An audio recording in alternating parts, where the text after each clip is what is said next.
जब सहनशीलता और इंतजार की घड़ी सीमा विहीन होने लगती है, तभी जाकर के सब्र का बांध टूटने लगता है। और मकर राशि वालों के लिए तो धैर्य की इंतहा हो गई है। उन्होंने पिछले बहुत वर्षों से धन और गरीबी के लिए बहुत ज्यादा धैर्य रखा है और वह सीमा विहीन होता जा रहा है। उनका चाहे कर्जे का मामला हो, चाहे जमीन जायदाद से संबंधित विवादों का मामला हो, या मैरिज लाइफ से संबंधित उनके विवाद हो, अब जाकर के उनके धैर्य की जो एक सीमा है वह टूट रही है, सब्र टूट रहा है। लेकिन याद रखिएगा कि शनि भगवान जो होते हैं ना, वो अंततः सब कुछ दे देते हैं। जब सब्र टूटने लगे आपका, धैर्य टूटने लगे आपका, तो मान लीजिए कि अब वह घड़ी आ गई है जब सब कुछ हमको प्राप्त होने वाला है। तो आज की इस वीडियो में आप ये देखेंगे कि आखिरकार क्यों आपका सब्र नहीं टूटेगा, आप सीमा विहीन नहीं होंगे और आपको अब सब कुछ मिलने वाला है। अब वह अंतिम बॉटम लाइन आ चुकी है जिसके आगे अब कुछ नहीं होगा, अब आपको सब कुछ मिलना ही मिलना है। तो मित्रों, इसके लिए आप पूरा वीडियो देखते रहिए। मैं बिल्कुल तर्क सहित, कॉन्सेप्ट सहित, विद सबूत सहित आपको ये बात बताऊंगा कि वास्तव में आपके सब्र की सीमा नहीं टूटेगी और अब जाकर के जो कुछ भी आप चाहते थे, जो कुछ भी आपकी मनोकामनाएं हैं, वह पूर्ण होंगी। तो मित्रों, यहाँ पर आखिरकार आपके सब्र की सीमा क्यों टूट रही थी? देखिए, होता यह है कि व्यक्ति जीवन में बड़ा संघर्ष करता है, वो भी मकर राशि वाले। लेकिन जब किस्मत साथ नहीं देती ना, तो आप हर प्रयास कर लेते हैं, सब कुछ कर लेते हैं, खून पसीना एक कर देते हैं, दिन रात एक करते हैं, लेकिन उसके बावजूद परिणाम कुछ नहीं निकलता। और आपको मालूम है कि आपके साथ पिछले दिनों में ऐसा क्यों हो रहा था?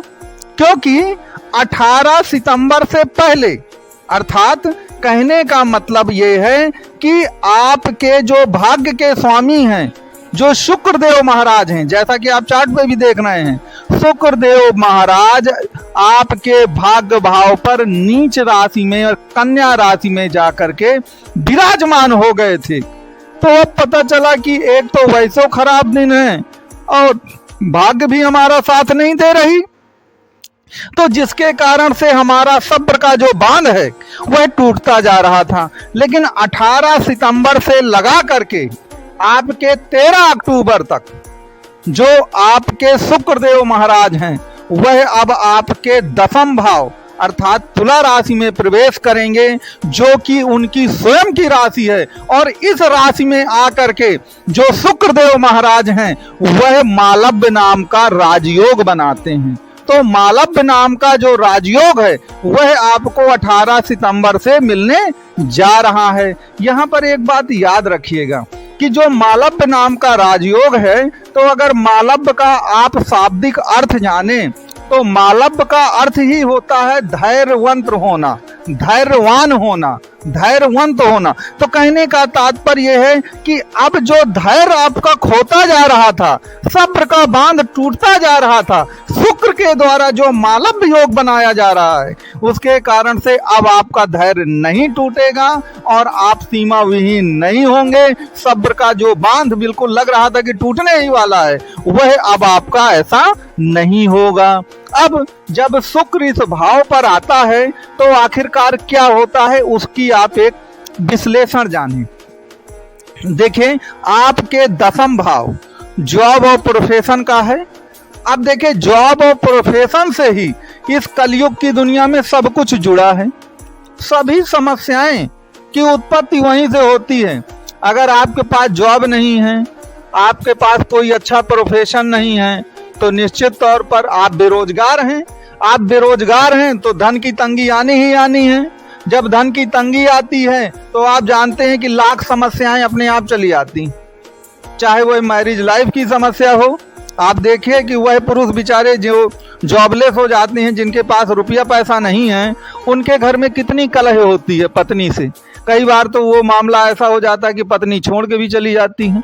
क्योंकि मेरे पास ऐसे बहुत सारे फोन आते हैं कि महाराज, मैं जब से मैं बेरोजगार हो गया पत्नी ने भी साथ छोड़ दिया। तो ऐसी समस्याएं जो हैं लोगों के पास आती हैं। अब देखिए, आपकी कुंडली में अगर राजयोगकारी कोई ग्रह है तो वह शुक्रदेव ही हैं, ये याद रखिएगा, क्योंकि वह आपके पंचम भाव के भी स्वामी हैं और दसम भाव के भी स्वामी हैं। तो देखिए, दसम भाव जॉब और प्रोफेशन का है, तो पंचम भाव जो है वह आपकी सफलता और आकस्मिक लाभ का है। तो अब समझ लीजिए, इसका कोरिलेशन आप स्थापित करिए कि जॉब और प्रोफेशन तो आपको मिलना ही मिलना है अच्छा, लेकिन पंचम भाव भी आपका एक्टिवेट होगा, क्योंकि पंचम भाव का भी स्वामी है। पंचम भाव पर उसकी वृक्ष राशि आती है। तो पंचम भाव क्या है? सफलता है, अचानक सफलता मिलना। तो अचानक ही आप पूरा सब कुछ खो चुके हैं, आपको लगता है कि अब कुछ नहीं होने वाला। वैसे भी मेरे पास मकर राशि वालों के अच्छे खासे फोन आते हैं, उनके कमेंट आते हैं कि भाई हमारा कुछ नहीं होने वाला। लेकिन पंचम भाव जब एक्टिवेट होगा ना, तो अचानक ही सब कुछ मिलता है। तो पंचम भाव, और पंचम भाव को ये भी याद रखेगा कि नवम भाव से नवम भाव होता है पंचम भाव, तो भाग्य का भी भाग है, इसीलिए अचानक सब कुछ लाभ प्राप्ति का ये भाव होता है। तो अब आपको अचानक ही सब कुछ प्राप्त होने का शुभ समाचार मिलेगा। जो आप ये धैर्य खो चुके थे कि भाई अब तो जीवन में कुछ नहीं होने वाला, अब तो हमारी, चूंकि भाग्य भाव पर इससे पहले आपके शुक्रदेव नीच राशि के बैठे थे, तो कुछ भी आप प्रयत्न करते थे, उन प्रयत्नों में आपको कोई भी सफलता मिलती ही नहीं थी। इसलिए आप अपना धैर्य, अपना सब्र जो है वह खोते जा रहे थे। लेकिन पंचम भाव के एक्टिवेट होने के कारण अचानक धन लाभ भी मिलेगा और अचानक एक प्रकार से आपकी किस्मत भी ग्रो होगी। तो शुक्र का मालव्य योग जो बन रहा है आपकी कुंडली में 18 सितंबर 2024 से 13 अक्टूबर 2024 तक, इन दिनों को आप बढ़िया यूज करिए। याद रखें, जब किस्मत बुलंद होती है ना, अब जब पंचम भाव एक्टिवेट होता है, तो आप ये मानिए कि जीवन के सारे दुख जो है समाप्त होते हैं और हमें सब कुछ की प्राप्ति हो जाती है। अब आपको केवल इतना देखना है कि आपकी जो जन्म कुंडली है उसमें शुक्रदेव कहाँ बैठे हुए हैं, क्योंकि यह प्रश्न मेरे पास बार बार आता है कि भाई अगर हमारा भाग्योदय होगा, हमको अचानक लाभ मिलेगा, हमको जॉब और प्रोफेशन मिलेगी, तो कितनी मिलेगी? तो इसका जवाब यही है कि आप अपने जन्म कुंडली में शुक्र की स्थिति को देखिए। अगर शुक्र की स्थिति आपकी कुंडली में नॉर्मल है या नॉर्मल से बेहतर है, तो निश्चित तौर पर आपको लाभ मिलने ही मिलने वाला है, उसमें किसी भी तरह का दो राय नहीं होना चाहिए। लेकिन मान लीजिए आपकी कुंडली में ही, जन्म कुंडली में शुक्र जो है वो नीच के बैठे हुए हैं, या वो 6, 8, 12 में चले गए हैं, या वो मृत अवस्था में चले गए हैं, तो फिर थोड़ा सा आपको मिलेगा लाभ जरूर, लेकिन थोड़ा आपको कम लाभ मिलेगा, बस इतना होगा। तो आपका शुक्र कितना मजबूत है जन्म कुंडली में, या वो मजबूत नहीं है, तो उसको मजबूत कैसे किया जाए, इसके बारे में अगर आप कोई सलाह कंसल्ट करना चाहें, या मकर राशि या ज्योतिष के बारे में आपका कोई भी प्रश्न हो, तो आपको ये नंबर प्रोवाइड किया गया है, आप इसमें कंसल्ट कर सकते हैं। वीडियो देखने के लिए आपको कोटि कोटि मेरी ओर से प्रणाम है।